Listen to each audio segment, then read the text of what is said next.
इस वीडियो में हम ताजमहल की उन बातों के बारे में बात करने जा रहे हैं जिन्हें आप नहीं जानते। इसलिए इस वीडियो को शुरू करने से पहले कृपया इस वीडियो को लाइक जरूर कर दें और आगे आने वाली वीडियोस के लिए हमारे चैनल को सब्सक्राइब कर दें। 1632 में मुगल सम्राट शाहजहां द्वारा अपनी दिवंगत पत्नी मुमताज के अवशेषों को रखने के लिए बनाया गया ताजमहल प्रेम का एक आश्चर्यजनक प्रतीक है। भारतीय, फारसी और इस्लामी वास्तुकला के सिद्धांतों से प्रभावित ताजमहल मकबरा सफेद संगमरमर से बना है, जिसका रंग दिन के समय के अनुसार बदलता प्रतीत होता है और पूरा मकबरा परिसर लगभग 17 हेक्टेयर यानी 20 बड़ी फुटबॉल पिच जितना बड़ा है। ताजमहल के निर्माण में 20 साल और 20,000 से अधिक मजदूरों का इस्तेमाल हुआ और मकबरे में न केवल मुमताज का शरीर है बल्कि स्वयं शाहजहां का भी घर है। क्या आप ताजमहल के बारे में ये बातें जानते हैं? चलिए शुरू करते हैं। ताजमहल झूठे ढांचे और मचान के साथ युद्धों से छिप गया। ताजमहल भारत में सबसे आश्चर्यजनक मील का पत्थर है और ये युद्धों के दौरान एक लक्ष्य के रूप में बेहद कमजोर था। द्वितीय विश्व युद्ध के दौरान और पूरी 20वीं शताब्दी में भारत और पाकिस्तान के बीच संघर्षों के दौरान ब्रिटिश और भारतीय सरकारों ने दुश्मन के पायलटों को गुमराह करने के लिए ताजमहल के गुंबद पर बांस की मचान और कवर लगाकर ताज की चमचमाती सुंदरता को छिपा दिया। मुख्य ताज वास्तुकार उस्ताद अहमद लाहौरी फारसी थे, भारतीय नहीं। ताजमहल इस्लामी, फारसी और भारतीय शैलियों का एक संयोजन है। उस्ताद अहमद लाहौरी को ताजमहल का मुख्य वास्तुकार माना जाता है। वे भारत के मुगल वास्तुकला के स्वर्ण युग के दौरान शाहजहां के दरबार में एक फारसी वास्तुकार थे। ताजमहल के निर्माण में भारी रूप से शामिल होने के अलावा उन्होंने दिल्ली में लाल किले की नींव भी रखी। ताजमहल के बगीचे ब्रिटिश बागों के समान हैं। ताजमहल के मेन गार्डन में गुलाब और फलों के पेड़ शामिल थे, लेकिन 19वीं शताब्दी के दौरान अंग्रेजों द्वारा इस परिदृश्य को बदल दिया गया था। जब ब्रिटिशर्स ने बगीचे को नया रूप दिया तो वे चाहते थे कि ताज के बगीचे लंदन के लॉन से मिलते जुलते हों और इसकी मुगल शैलियों की जगह झाड़ियों और पेड़ों की कतारें लगाई गईं। यूरोपीय शैली के लॉन को अब तक बरकरार रखा गया है। शाहजहां की अन्य पत्नियों और पसंदीदा नौकरों को ताजमहल के बाहर दफनाया गया है। हालांकि जब ताज के बारे में बात की जाती है तो मुख्य रूप से शाहजहां और मुमताज के बीच प्रेम कहानी पर ध्यान केंद्रित किया जाता है और इसलिए हम सोच सकते हैं ये केवल दो प्रेमियों के लिए एक मकबरा है।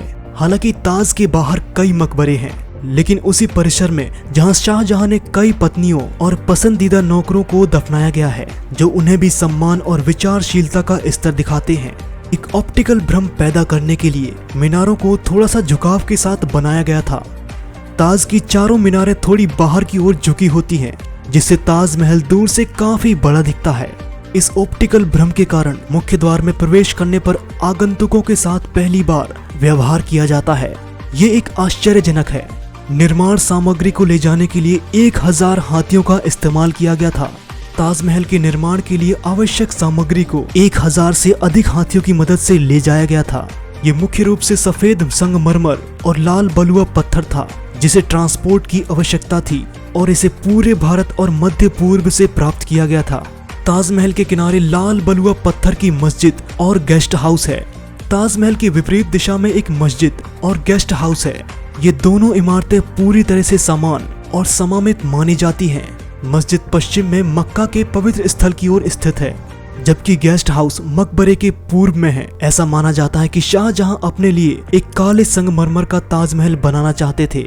काला ताज, जिसे काला ताज या दूसरे ताज के रूप में भी जाना जाता है, एक पौराणिक काले संगमरमर का मकबरा है, जिसके बारे में कहा जाता है कि इसे ताजमहल के ठीक सामने यमुना नदी में बनाने की योजना बनाई गई थी। कहा जाता है कि शाहजहां ने इस काले संगमरमर के मकबरे को अपने लिए मकबरे के रूप में बनाने की योजना बनाई थी और चाहते थे कि दो संरचनाएं मुमताज महल के लिए बनाया गया काला ताज और ताज एक पुल से जुड़े हों। ताजमहल लगभग पूरी तरह से समामित है। फारसी और इस्लामी स्थापत्य सिद्धांतों के अनुरूप ताजमहल लगभग पूरी तरह से समामित है। मीनारें, दीवारें, कमरे और यहाँ तक कि बगीचे भी पूर्ण समरूपता का पालन करते हैं। शाहजहां की कब्र शायद ताज के एकमात्र तत्व हैं जो सही ज्योमेट्रिकल रेशो और सुमामित सटीकता का पालन नहीं करते हैं। ताजमहल में सेनोताफ और मकबरे दोनों हैं। ताजमहल के केंद्र में शाहजहां और मुमताज महल दोनों की कब्रें हैं। ये कब्रें काली स्मारक मकबरे हैं और दोनों को नीचे एक कक्ष में अचिन्हित कब्रों में दफनाया गया है, क्योंकि इस्लाम कब्रों की सजावट को मना करता है। ये कब्रें एक अच्छे संगमरमर की स्क्रीन से घिरे हुए थे और कुरान की आयतों के रूप में सुंदर सुलेख शिलालेख कक्ष के मेहरबों को फ्रेम करते हैं। दीवारों को अर्धकीमती पत्थरों से जड़ा गया है और कुरान के अंशों से उकेरा गया है। ताजमहल सफेद संगमरमर से ढके लाल बलुआ पत्थर से बना है और अधिकांश दीवारें अंदर और बाहर या तो जड़े हुए पत्थर के फूलों के पैटर्न या सुंदर अरबी सुलेख से ढकी हुए हैं। दीवारों में उकेरी गई सुलेख में कुरान की आयतें शामिल हैं जो जन्नत की बात करते हैं। सजावट में पेट्रा द्वारा पैटर्न बने हैं जिसमें जुड़े हुए कीमती या अर्धकीमती पत्थर भी शामिल है। एक फ्लोरेटेन तकनीक जिसमें पत्थर की पृष्ठभूमि में जड़े हुए पत्थरों से बने डिजाइन शामिल हैं। जड़ने के लिए इस्तेमाल किए गए कुछ कीमती पत्थरों में जैस्फर, जेड, फिरोजा और नीलम थे। मकबरे के इन कीमती पत्थरों में से कई पत्थरों को 1857 के युद्ध में ब्रिटिशर्स द्वारा हटा दिया गया था। ताजमहल नाम का अर्थ फारसी में क्राउन पैलेस है। हालांकि हम जो जानते हैं वो ये है कि ताजमहल नाम फारसी से लिया गया है, जो मुगल दरबार में बोली जाने वाली भाषा थी। ताज शब्द का अर्थ मुकुट होता है, जबकि महल शब्द का अर्थ महल होता है। इसीलिए ताजमहल नाम का सटीक रूप से क्राउन पैलेस या पैलेस ऑफ द क्राउन के रूप में जाना जाता है। सबसे चौंकाने वाली अफवाह शायद झूठी है। ये अफवाह कि शाहजहां चाहता था कि ताजमहल एक अनोखा हो और इसलिए उसने कारीगरों के हाथ कटवा दिए थे ताकि ये सुनिश्चित हो सके कि इस तरह की करतब कोई फिर से कभी ना करे। ये एक मिथक से ज्यादा कुछ नहीं है, क्योंकि इस दावे का समर्थन करने के लिए कोई सबूत मौजूद नहीं है। ऐसा प्रतीत होता है कि मजदूरों को न केवल अचानक तनख्वाह दी जाती थी, बल्कि ताजमहल के निर्माण के लिए आवश्यक उनके कौशल के लिए भी उनका सम्मान किया जाता था। इसे बनाने में 20 साल और 20,000 मजदूरों का समय लगा।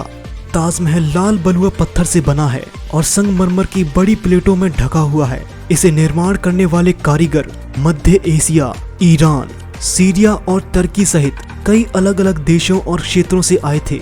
इस महत्वपूर्ण परियोजना को पूरा करने में उन्हें 20 साल लगे और 20,000 से अधिक मजदूरों का इस्तेमाल हुआ। ताजमहल का रंग दिन भर लगातार बदलता रहता है। ताजमहल के निर्माण में इस्तेमाल किया गया झिलमिलाता सफेद संगमरमर दिन के समय के अनुसार रंग बदलता रहता है। सुबह के पीले से लेकर रात को उजाड़ गहरे नीले रंग तक लोगों ने काव्यात्मक रूप से कल्पना की है कि रंग परिवर्तन उन भावनाओं को दर्शाता है जो दिवंगत सम्राट ने अपने समय के दौरान मुमताज के साथ और उनकी मृत्यु के बाद की थी। ताजमहल को सम्राट शाहजहां ने अपनी पसंदीदा पत्नी मुमताज के लिए बनवाया था। शाहजहां 5वां मुगल सम्राट था और उसने 1628 से 1658 तक शासन किया था, जब उसकी तीसरी और पसंदीदा पत्नी मुमताज फारसी कुलीनों की राजकुमारी और आगरा की मूल निवासी भी इसकी मृत्यु हो गई। शाहजहां दुख से इतना उभर गया कि वह ताज का निर्माण करना चाहता था, जो कि उसके लिए एक अटूट प्रेम की वसीयतनामा के रूप में था। आपको हमारी वीडियो कैसी लगी मुझे नीचे कमेंट बॉक्स में जरूर बताएं, और अगर आपको ये वीडियो अच्छी लगी और हमारी और भी वीडियोस देखना चाहते हैं तो जाने से पहले उस सब्सक्राइब बटन को जरूर दबाएं। वीडियो देखने के लिए शुक्रिया।